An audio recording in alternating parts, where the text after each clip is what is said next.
The bank manager didn't raise his voice. He didn't need to. His face went pale, the kind of pale that drains all the color out of a man at once, like his body already knew what his mouth was about to say. He stood up so fast his chair scraped the floor. "Lock the front doors," he told the teller, his eyes never leaving me. Then he turned and picked up the phone with shaking fingers. "And call the police. Now." He looked at the old savings passbook in my hands like it was a loaded weapon. The same passbook my father had thrown into a trash can 2 days earlier at my grandfather's funeral, saying, "It's old. Whatever this is, it should have stayed buried." But I'm getting ahead of myself. Let me start at the beginning.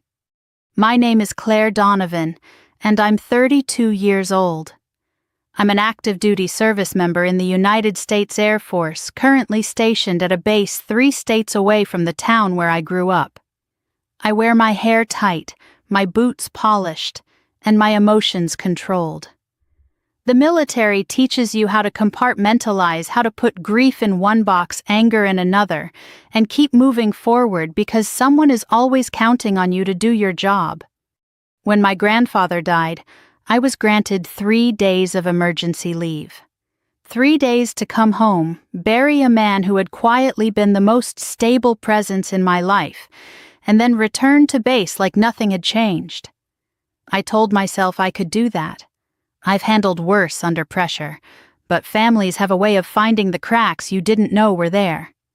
The funeral was held in a small chapel outside of town, the kind with beige walls, folding chairs, and a cross that looked like it had been hanging there since the 70s.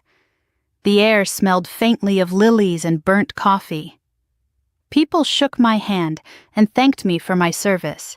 Their voices hushed, respectful, like my uniform gave me some kind of moral authority in the room.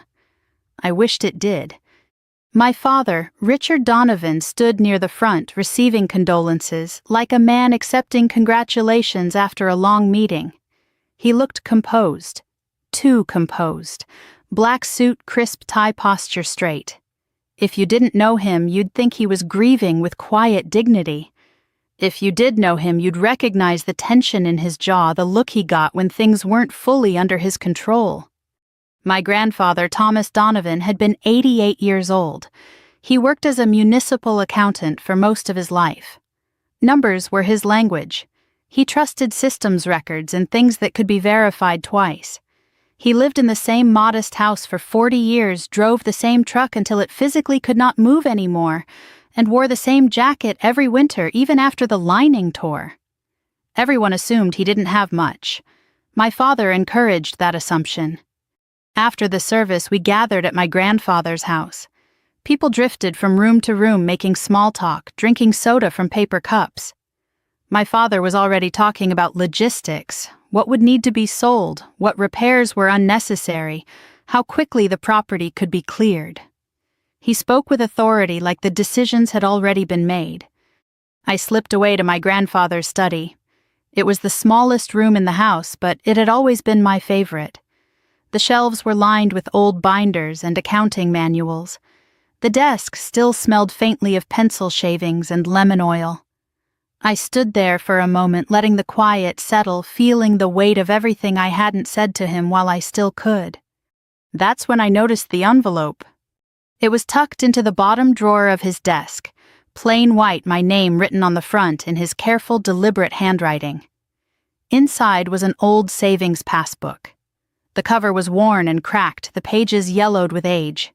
It looked like something you'd find forgotten in the back of a drawer, not something that mattered anymore. There was also a small note folded once. "Before you go back to base, take this to the bank. Ask for the full history. And Claire, don't trust your father." My chest tightened. I didn't have time to process it before footsteps sounded behind me. My father filled the doorway, his eyes immediately locking onto what I was holding. The change in his expression was instant, sharp, too sharp. "What's that?" he asked. "Something Grandpa left for me," I said carefully. He crossed the room in 3 strides, grabbed the passbook from my hands, barely glanced at it, and then, without hesitation, threw it straight into the kitchen trash can. "It's old," he said flatly. "Whatever this is, it doesn't matter anymore. Some things should stay buried." The room went quiet. A few relatives glanced over, then quickly looked away. No one said a word. I stood there in my dress blues, my hands clenched at my sides, my heart pounding. In the military, you learn to read reactions. Overreaction is the clearest tell there is. If the passbook meant nothing, my father would have laughed it off. He would have dismissed it. He wouldn't have needed to destroy it. That night I barely slept. My mind kept replaying the moment, his speed, his anger, the exact words he used. Stay buried. People don't use language like that unless there's something they're afraid will be uncovered. At 5 the next morning, before anyone else was awake, I went back to my grandfather's house. I pulled the trash bag from the can and tied it off my hands steady despite everything racing through my head. I found the passbook near the bottom wrapped in paper towels and coffee grounds. I wiped it clean with my sleeve and took photos of every page, every mark, every number. Old habits die hard. In my line of work, you document first and ask questions later. Before I left town, before I returned to base, I made one last stop. The bank. I didn't expect much, maybe a few $100s, maybe nothing. Mostly I wanted answers. I walked into the small regional branch with the passbook, my ID, and my grandfather's death certificate. The teller smiled politely as she took the book from my hands and typed the account number into her computer. Her smile faded.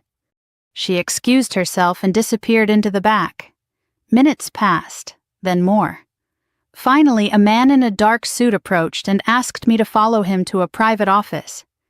That was when the color drained from his face.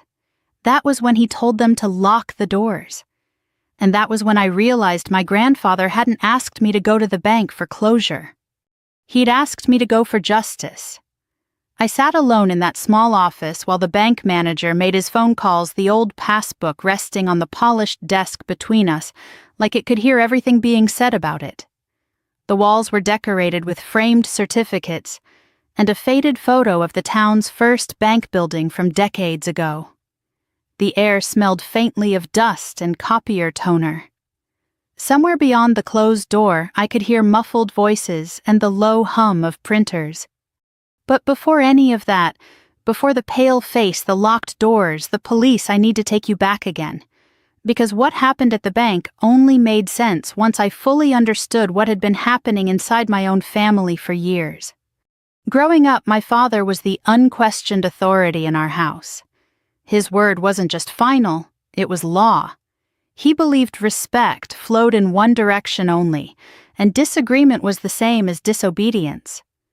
When I enlisted at 19, it felt less like a career choice and more like an escape.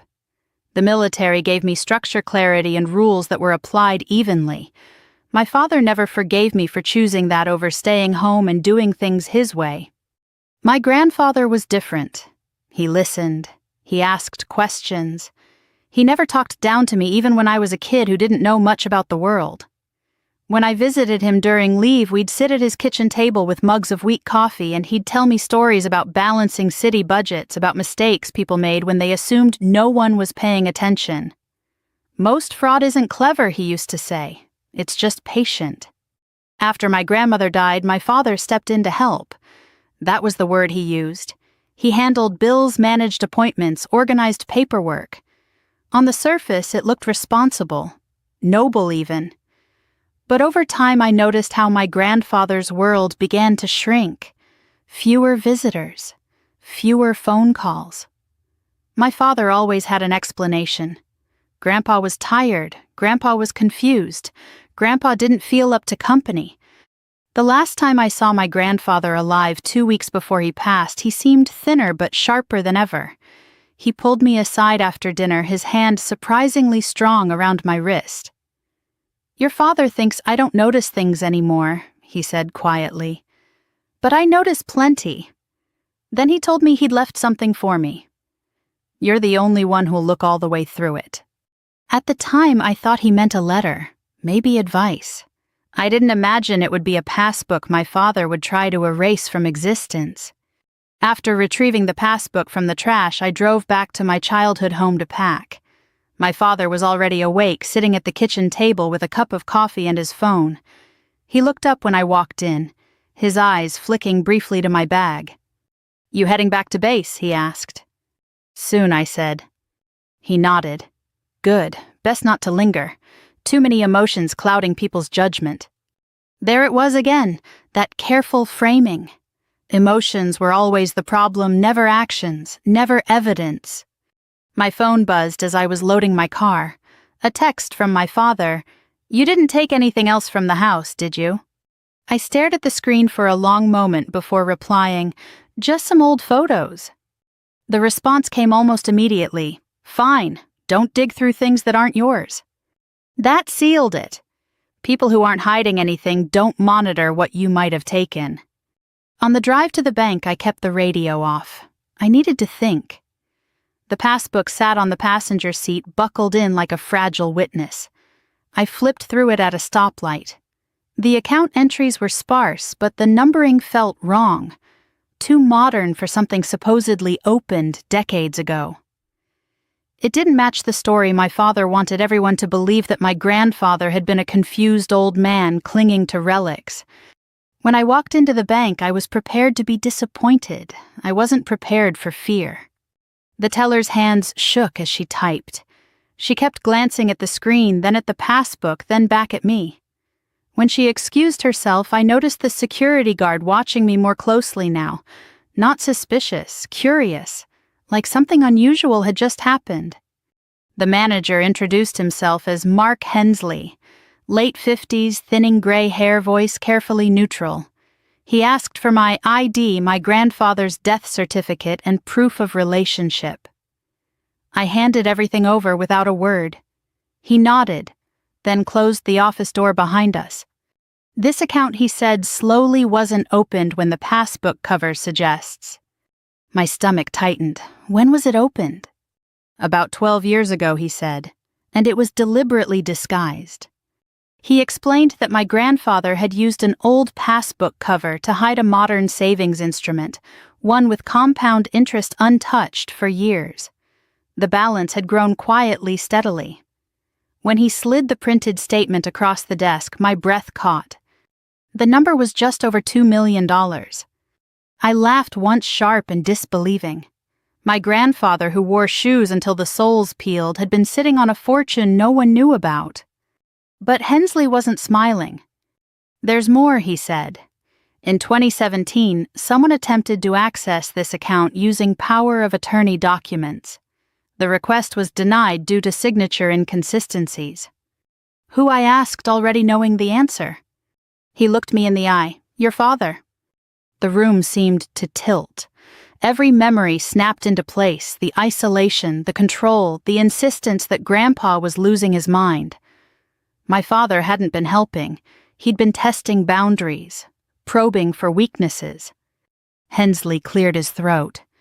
"Given the circumstances, this account is now considered evidence. I've contacted our security division. We're required to notify law enforcement." I nodded slowly. In uniform, I'd stood in situations where panic would have been understandable, but discipline kept me steady. This felt the same. Controlled, focused. I didn't need revenge. I needed the truth, documented. As Hensley picked up the phone again, I thought about my grandfather's note. Don't trust your father. He hadn't asked me to confront anyone. He hadn't asked me to accuse. He'd asked me to verify. And that was something I knew how to do. The police arrived quietly without sirens. 2 officers from the County Financial Crimes Unit. They spoke in low voices with the bank manager, then asked me to recount everything from the moment I found the passbook. I did carefully, chronologically, the way I'd been trained to brief a superior officer. Facts first, times, words used, actions taken. I showed them the photos I'd uploaded to cloud storage before ever walking into the bank. One of the officers nodded, impressed. "Most people don't think to do that," she said. I told her the military has a way of teaching you what matters when stories start to change. They thanked me, took copies of my documents, and told me they'd be in touch. As I walked back to my car, the weight of it all finally settled in. My grandfather hadn't just been cautious. He'd been preparing, and he'd trusted me, specifically me, to finish what he couldn't. The first call came before I even left the parking lot. It was my father. His name lit up my screen, and for a moment I considered letting it go to voicemail. But avoiding him would raise suspicion, and by then I understood something important. This wasn't about confrontation. It was about letting the truth surface on its own. "Claire," he said, his voice measured. "Just wanted to check in. Make sure you got back safely." "I'm still in town," I replied. A pause. "Oh, I thought you'd be heading out already." "Had an errand," I said. Another pause, longer this time. "You didn't take that old book with you, did you?" There it was. The fishing line cast again, just to see what I'd bite. "I took photos," I said. "Thought Grandpa might have wanted me to keep a record." His breath hitched, just barely audible. "You're overthinking this," he said quickly. "Your grandfather wasn't himself toward the end. He got confused. He held on to things that didn't mean anything anymore." "I didn't think confusion looked like planning," I said calmly. His voice hardened. "You're not a lawyer. You're not an accountant. You're a soldier. Stay in your lane." I almost laughed. He'd spent my entire childhood telling me I was too curious, too observant, too unwilling to accept easy answers. Now suddenly curiosity was a liability. "I have to go," I said. "I'll call you later." I didn't. That night I stayed at a motel just off the highway, the kind with thin walls and humming ice machines. Sleep came in fragments. Every time I closed my eyes, I saw my father's hand dropping the passbook into the trash, heard the finality in his voice when he said it should have stayed buried. The next morning my phone buzzed with a number I didn't recognize. It was Detective Laura Mills, the officer from the bank. "We've started pulling records," she said. "Your grandfather wasn't wrong to be careful." She explained that over the last decade, there had been several complaints filed in similar cases, elder financial abuse masked as caregiving. In most of them, the paper trail had been erased before anyone took the victim seriously. Your grandfather documented everything, she said. That's rare. Later that afternoon, I received another call, this one from an attorney named Samuel Whitaker. He was 76 years old and had been my grandfather's friend for more than 30 years. "Tom told me to call you if anything happened," he said. "Only you." His office was in a quiet part of town, the kind of place that still had law books lining the walls and a brass nameplate on the door. He shook my hand firmly and offered me tea before sitting down across from me with a thick folder. "Your grandfather came to me 3 years ago," he said. "He believed your father was trying to take control of his finances." I swallowed hard. Hearing it out loud made it real in a way the numbers hadn't yet. "He knew no one would believe him," Whitaker continued. "Your father had convinced doctors and the rest of the family that Tom was declining mentally. But Tom was meticulous. He brought me records, notes, copies of forged documents. He asked me to hold them until someone he trusted could act." He slid the folder toward me. Inside were bank statements, handwriting comparisons, and a notarized declaration written in my grandfather's steady hand. "I am of sound mind," it began. "I am being isolated. I am being misrepresented. And I am leaving this record for my granddaughter Claire because she will ask the questions others avoid." I felt something crack open in my chest. In a family where I'd always been told I was difficult, my grandfather had seen strength. Whitaker looked at me gently. He didn't want a fight, he said. He wanted accountability. Over the next few days, the calls kept coming. My father, my aunt, my younger brother, all variations of the same message, let it go. "You're misinterpreting things. You're tearing the family apart." I documented everything, dates, times, exact phrases. I forwarded it all to Detective Mills. The warrants were issued a week later. I wasn't present when my father was arrested. I was already back on base, back in uniform, standing in formation like nothing had changed. But something had. For the first time in my life, I wasn't carrying the weight alone. The system my grandfather had trusted was finally moving. When Detective Mills called to tell me my father had been taken into custody on charges of fraud and elder abuse, I didn't feel relief. I felt clarity.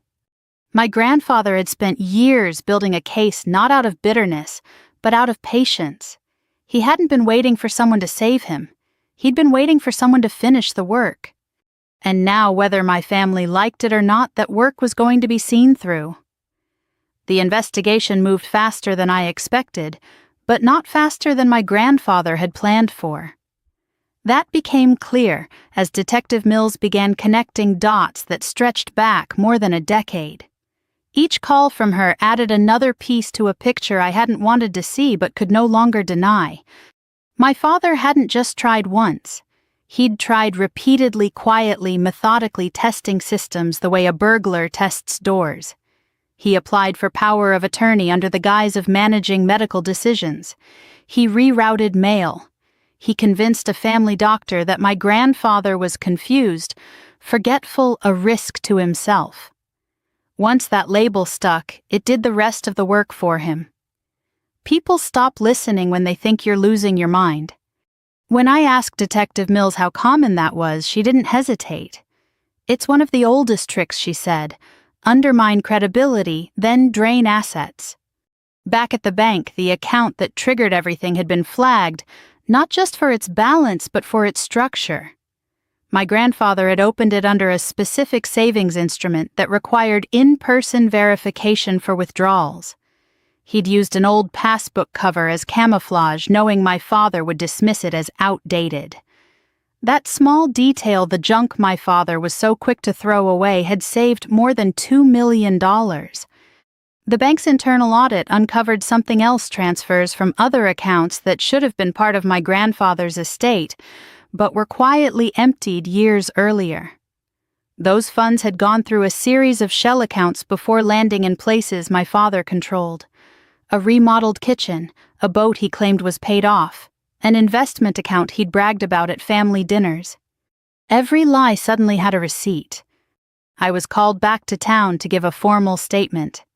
Sitting in the interview room, I spoke calmly, answering questions I'd rehearsed in my head during long night shifts on base. I explained my relationship with my grandfather, my father's behavior, the moment the passbook was destroyed, the note, the bank visit, the calls afterward. "Did your father ever threaten you?" the assistant district attorney asked. "No," I said. "He didn't have to. Control doesn't always sound like shouting." They nodded. They'd heard that before. My father's lawyer tried a different strategy. He requested a meeting framed as an attempt to clear misunderstandings.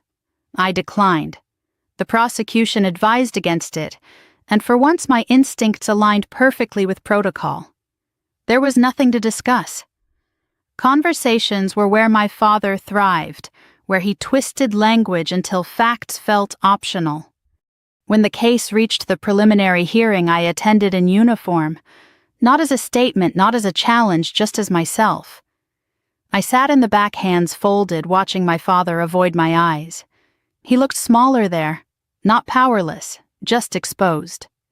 The defense argued that my grandfather had been confused, that my father had acted in good faith, that family disagreements had been misinterpreted as criminal behavior. The judge listened patiently, then asked for documentation. That's when the prosecution presented my grandfather's notarized statement. The courtroom went quiet as it was read aloud. His words were clear, precise, unmistakably his. He described the isolation, the missing funds, the false narratives about his mental state. He named my father directly. He stated his intent to preserve evidence and protect what remained of his estate. When the judge looked up, his expression had changed. If your client believed Mr. Donovan was incompetent, he asked the defense attorney why did he need to forge signatures. There it was, the question my father had no answer for. The trial itself took months. I returned to base deployed for training, lived 2 lives at once. Soldier by day, witness by night. Updates came through emails and scheduled calls. Each one confirmed what we already knew.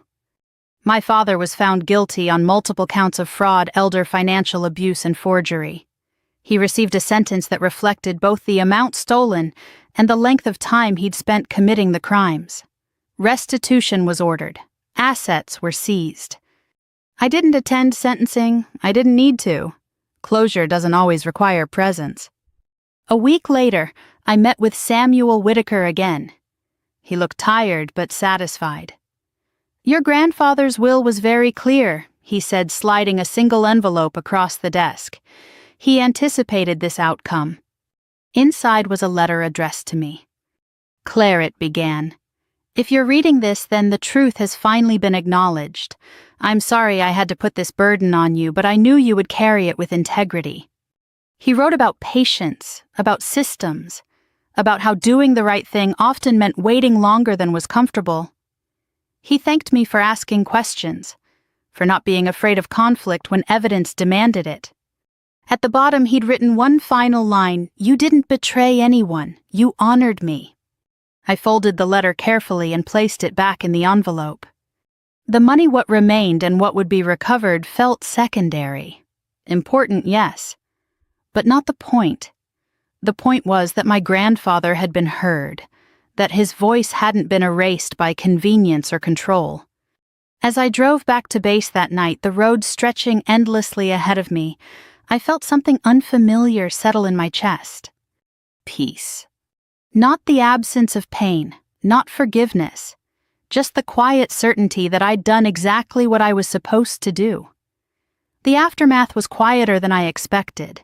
No dramatic confrontations, no tearful apologies, just paperwork court dates I didn't attend, and a slow unwinding of a life my father had built on other people's money and silence. In the military, we call that the long tail, everything that follows the impact. Samuel Whitaker kept me informed. He was methodical the way my grandfather had been. Each call came with updates, assets, frozen accounts, traced properties evaluated. My father's lawyer made one final attempt to reach me, suggesting a meeting for closure. I declined again. Closure isn't something you negotiate. It's something you arrive at when the truth stops moving. The restitution process took months. Funds were clawed back from accounts my father had shifted through shell entities, the kind designed to look legitimate at a glance and meaningless if you didn't know where to look. He'd been careful, not careful enough. I learned later that my younger brother had known more than he admitted. He wasn't charged, there wasn't enough evidence, but the realization stung anyway. Silence can be a form of participation. I didn't confront him. I didn't need to. The distance between us said enough. While the case worked its way through the system, I stayed on base. Training cycles continued. Inspections came and went. My days were predictable again, which was a relief. There's comfort in routines that don't ask you to explain yourself. But grief doesn't follow schedules. It showed up in small moments. The smell of coffee in the mornings reminded me of my grandfather's kitchen. A ledger I saw during a briefing made me think of the careful columns he used to draw by hand. Once during a late shift, I caught myself reaching for my phone to call him just to tell him how it had turned out. That was the hardest part, knowing he'd planned for justice but wouldn't get to see it happen. When the final accounting was complete, Whitaker called me into his office one last time. He looked relieved, like a man who had carried someone else's secret long enough. He explained the numbers calmly without drama. After restitution and the recovery of remaining assets, the total inheritance amounted to just over $2 million. I nodded, absorbing it without excitement. "Your grandfather didn't see this as a reward," Whitaker said gently. He saw it as a responsibility. I understood that. Money doesn't erase what happened. It doesn't rewrite the past. But it does give you choices. I took a week of leave and drove to the coast alone. I needed space to think without the weight of other people's expectations. I walked along the shoreline at dawn, the air sharp with salt waves steady and indifferent. I thought about my grandfather's patience, about how he'd trusted systems, not emotions, about how he'd chosen me not because I was perfect, but because I was persistent. When I returned to base, I made decisions quietly. I paid off my student loans. I set aside funds for retirement. I donated to an organization that supports seniors facing financial exploitation, one my grandfather would have approved of. No plaques, no press, just structure and purpose. I also bought my grandfather's house. The decision surprised some people. They assumed I'd sell it, take the money, move on. But the house wasn't about nostalgia. It was about continuity. I renovated it, carefully preserving the study exactly as it had been. The desk, the shelves, even the faint smell of lemon oil. It became a place I could return to, a reminder of where patience and truth can lead. My father wrote to me once from prison. The letter was long, winding, full of explanations that felt more like rehearsed defenses than remorse. He spoke about family loyalty, about misunderstandings, about how I'd taken things too far. I read it once, then I placed it back in the envelope and filed it away. Not out of anger, out of clarity. Some narratives don't deserve a response. A year after the sentencing, I stood in my grandfather's study, sunlight cutting across the desk where it all began. I opened the drawer where the passbook had been hidden. It was empty now, but the space itself felt meaningful. Proof that small things preserved carefully can outlast attempts to erase them. In uniform, I've been taught that accountability is non-negotiable, that integrity isn't situational. My grandfather understood that long before I did. He lived it quietly, patiently, trusting that if the record was clear enough, the truth would eventually speak for itself. He was right. And in honoring that, I didn't just protect his legacy. I found my own. The sentencing hearing took place on a cold Tuesday morning in early February. I didn't plan to attend, but the night before, something restless kept me awake. It wasn't anger. It wasn't fear. It was the sense that this chapter, the one my grandfather had started and I had carried forward, deserved to be witnessed to its end. So I put on my uniform and drove to the courthouse. The building was older than it looked from the outside, all dark wood and high ceilings, the kind of place designed to remind you that consequences outlast excuses. The American flag hung behind the judge's bench perfectly still. I took a seat near the back, far enough away that I didn't feel like a spectacle, close enough that I could hear every word. My father sat at the defense table. His suit hung looser on him now. He looked thinner, older, as if the months of waiting had finally taken their toll. When he glanced around the room, his eyes skipped over me at first. Then they landed. For half a second, something crossed his face, surprise maybe, or calculation. Then his expression hardened into something familiar. Control, or what was left of it. The prosecutor stood and summarized the case. Not emotionally, methodically. Dates, amounts, documents, the slow siphoning of funds, the forged signatures, the deliberate isolation of an elderly man deemed confused by the very person stealing from him. Then she asked to read a statement from the victim. The courtroom quieted. She read my grandfather's words aloud, her voice steady. He described the moment he realized money was missing, the first time he asked my father for clarification and was brushed aside. The way his phone calls stopped being returned. The appointments he didn't remember scheduling. The fear that no one would believe him because the story had already been written for him. I watched my father as those words filled the room. His jaw clenched, his hands curled into fists on the table, but he didn't interrupt. He didn't object, because this time there was nothing he could reframe. When the prosecutor finished, the judge leaned forward slightly and addressed the defense. "Counsel, he said your argument rests heavily on the claim that Mr. Donovan believed his father was mentally incompetent. Is that correct?"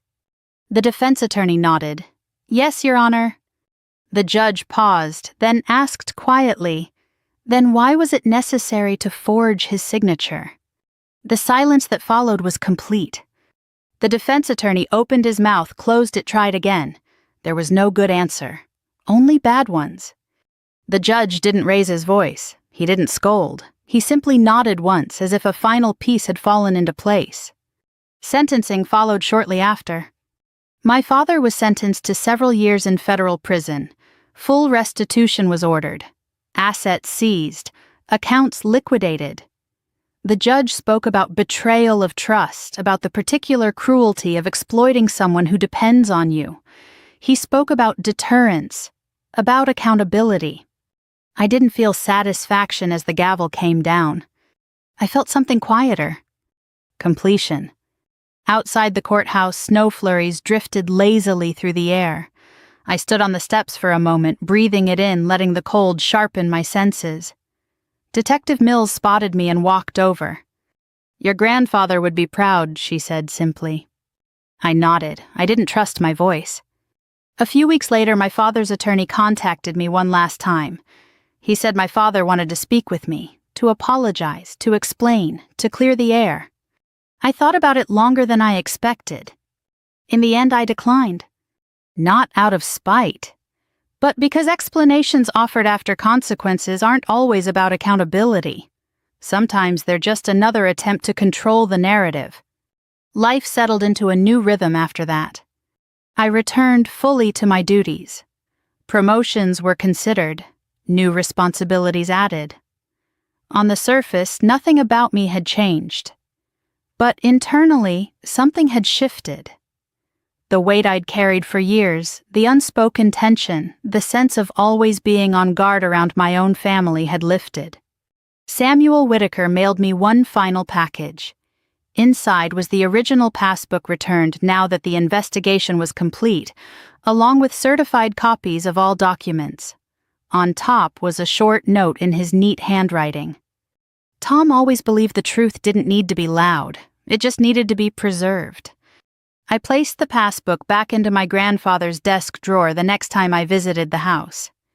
Not because it was needed anymore, but because it had earned its place. Some people think revenge is about humiliation, about public shame, about watching someone suffer.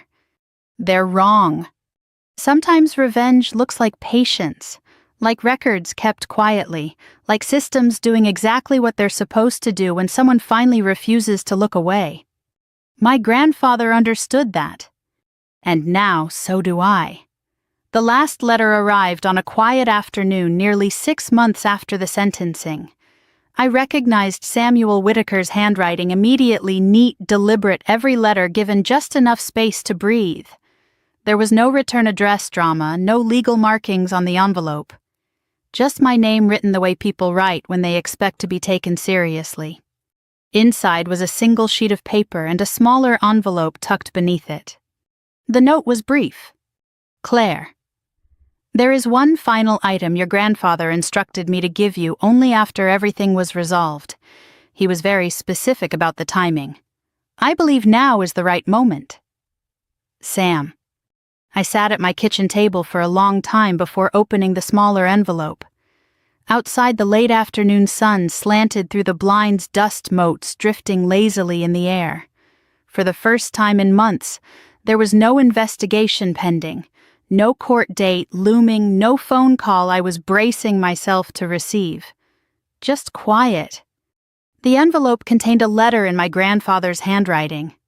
Not the formal, careful script he used for records and declarations, but the softer version I remembered from birthday cards and short notes he'd leave on the counter when I visited. The version meant only for family. My dear Claire, if you are reading this, then everything unfolded the way I hoped it would. I'm sorry you had to carry this burden. I know it wasn't fair. But I also know you were the only one who could do it without letting anger ruin the truth. He wrote about watching me grow up, about noticing even when I was a teenager how I paid attention when others didn't, how I asked why even when it made people uncomfortable, how leaving for the military hadn't been running away but choosing a life where integrity mattered more than approval. Your father believes authority means never being questioned, he wrote. I learned long ago that authority without accountability is just control. He explained gently why he hadn't confronted my father directly, why he hadn't tried to expose everything while he was alive.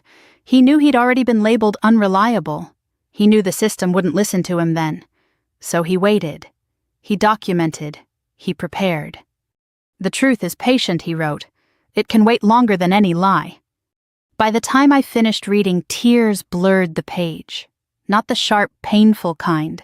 The kind that comes when something heavy finally settles into place. I folded the letter carefully and placed it back in the envelope. Then I sat there, hands resting on the table, feeling something I hadn't felt since before the funeral. Peace.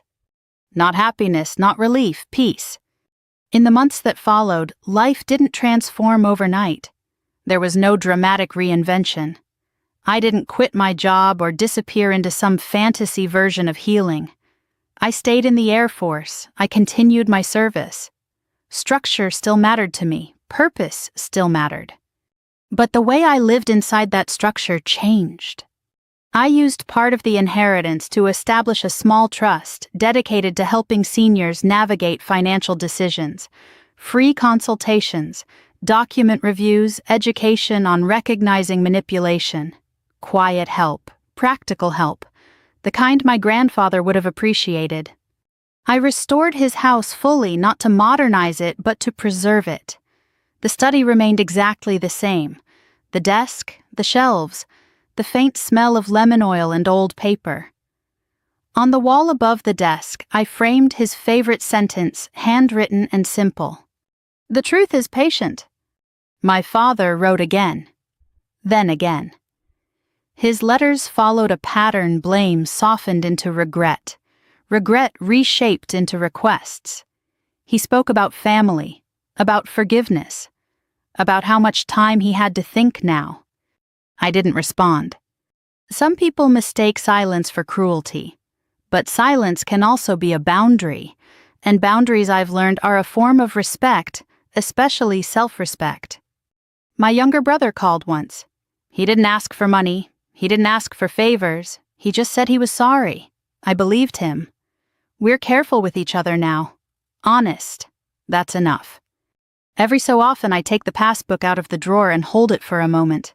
Not because I need it, not because it represents wealth, but because it reminds me of something far more valuable. That one person paying attention can outlast years of manipulation. That systems work when someone insists on using them properly. That doing the right thing doesn't always feel brave in the moment, but it echoes longer than fear ever could. If you're still listening, I want you to know this. If something doesn't add up, you're not wrong for noticing. If someone tells you to stop asking questions, that's usually the moment you should ask more. And if you're carrying a truth that feels heavy, remember you don't have to shout it to make it real. You just have to preserve it. If this story resonated with you, I'd love to hear from you. Leave a comment and tell me where you're listening from or what part stayed with you the most. We share stories like this because they remind us we're not alone, and because sometimes the quiet ones are the ones worth hearing all the way through. There are many more stories waiting for you here. If you'd like to continue this journey with us, please consider subscribing so you don't miss the next one. Thank you for listening, truly.